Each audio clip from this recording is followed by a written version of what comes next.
Religion imposée en Afrique, une escroquerie spirituelle bien huilée, pour dessoucher l'Africain de ses cultures et traditions ancestrales.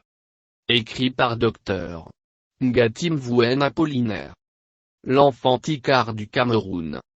Voix narrative, Monsieur Mathieu, pour le compte de Astrid. Présentation de l'ouvrage. Les religions pratiquées sur le continent africain depuis plusieurs siècles, sont le résultat d'une imposition philosophique venue de l'Europe, de l'Orient et de l'Asie. Ces religions arrivées en Afrique, ont trouvé que les Africains connaissaient déjà Dieu qui était prié et adoré dans différentes langues africaines.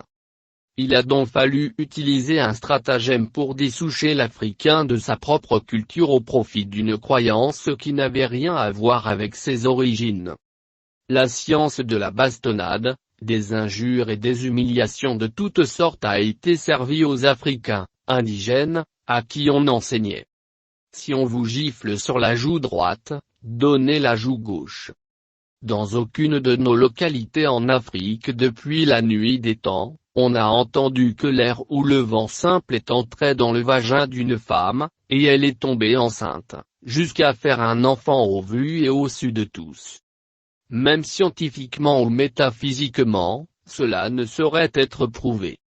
C'était là, la naissance de l'escroquerie spirituelle africaine adossée sur des techniques d'envoûtement bien pensées et bien pratiquées, pour dominer les Africains pendant plusieurs siècles, comme c'est le cas jusqu'au XXIe siècle. Des techniques d'envoûtement ont été pratiquées sur les communions et le vin de messe pour laver le cerveau des Africains de son contenu spirituel et traditionnel. Aujourd'hui, les fils d'Afrique, les pasteurs pratiquent la magie et le vaudou pour impressionner leurs fidèles au nom de Jésus-Christ.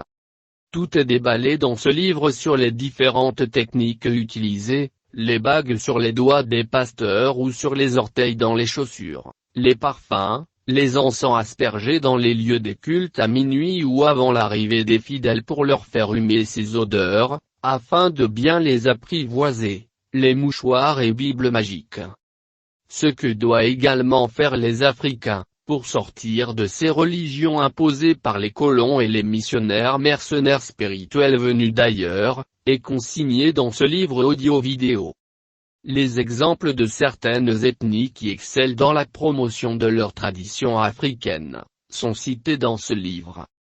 Ce que les Africains doivent faire, pour se réapproprier leur identité culturelle, et surtout spirituelle, est révélé dans ce livre audio-vidéo, qui comporte certaines vidéos relatives à l'esclavage, l'évangélisation et l'islamisation en Afrique. Accepter de redevenir africain pour vivre dignement et se développer sur tous les plans. L'Africain doit se décomplexer, il doit se déparasiter spirituellement.